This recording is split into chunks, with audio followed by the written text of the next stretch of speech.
Thank you so much for inviting me to be with you today, and thank you for coming in such great numbers to this convention, a really important event, an opportunity to do some thinking, not just the sloganizing or the campaigning, but a bit of thinking about what we need to do to persuade people to change their views and to keep this country in the European Union, which is what has brought us all here to try to achieve. Now, yesterday, I went to do a sixth form college, and I slipped out of Westminster. I had some difficulty doing it, but I got to the sixth form college, and they didn't want me to talk about Brexit. Actually, we did get onto that pretty quickly, but I'd been told to talk about conservatism. Why was I a conservative? And so I explained to them that what had made me a conservative was a number of factors, but principally, conservatives are people who believe in evolution and continuity and evolutionary politics and pragmatism. And within a framework of loyalty to a country which we love, a desire to try to improve people's lot, but a desire to try to avoid revolutionary changes, which in our experience are not a very good thing. And I then explained to them, I took a bit longer on that, but I then explained to them that we had blown it because we allowed a revolutionary change to take place, amazingly, for those who were conservative voters, in the name of tradition. And such things can never work. Revolutions eat their own children and create their own dynamic in an uncontrolled fashion. And as they're largely motivated by anger, even if that anger may have understandable causes, they tend to produce a dynamic that is uncontrollable and ends up in a place you don't want to be.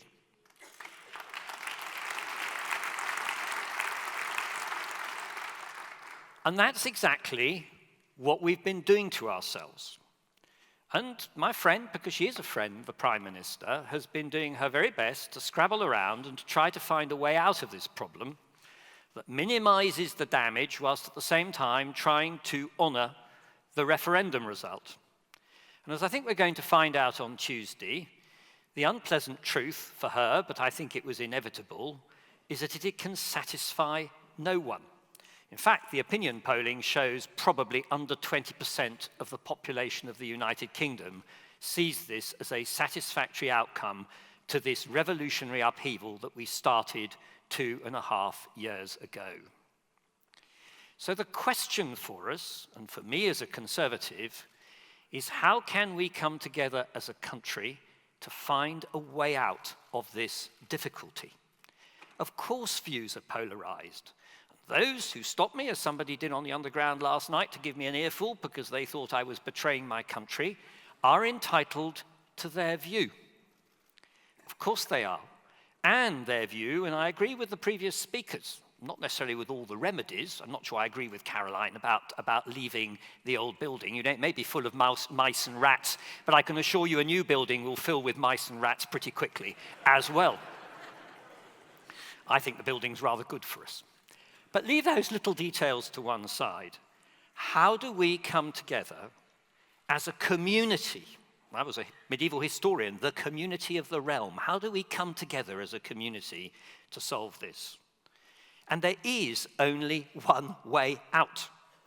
When the Prime Minister's deal is defeated, what else can we possibly offer to the British public which has any coherence at all but to go back and ask them to reconsider their decision?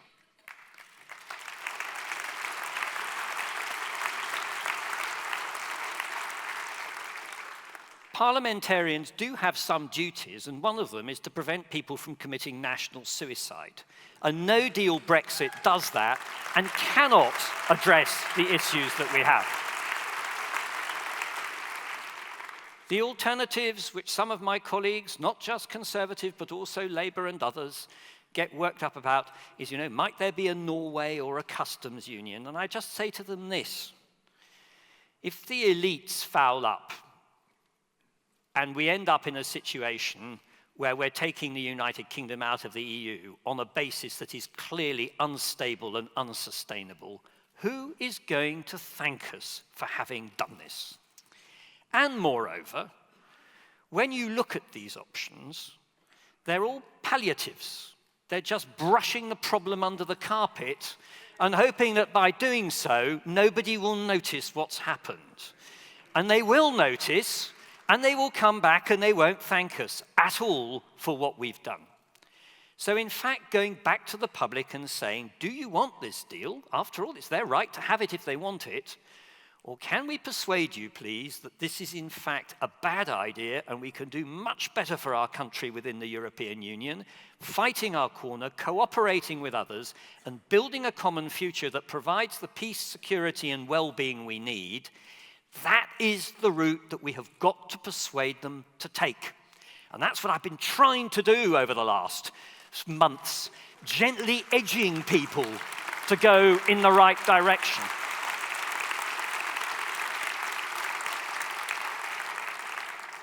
We need to be moderate, we need to be sustained, we need to be insistent, we need never to descend to the polemical utterances which I get. I love the way I get these wonderful things telling me I'm a traitor and a scumbag and then saying regards at the bottom.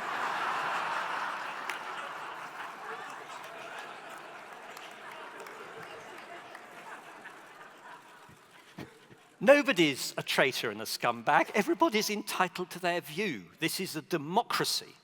And actually, for all the problems and challenges we're facing, democracy is not failing in this country. It is under challenge, but it is also rising to the occasion. That's what we saw over the last week, with colleagues at long last in Parliament prepared to stand up for what they believe. And they will need encouragement from every one of you in this room to continue doing that after the vote on Tuesday. And let's also look to a brighter future. Of course, if we get through this and get the result we want, there will continue to be the usual political disagreements, including on where the site of the House of Commons might be. But I have to say to you this. The one good thing I've found out of this process is I've come to admire colleagues. I admired many of them before, but I have to say the working relationships established on a cross-party basis is something that fills me with joy and gladness. And it will be sustained to the future.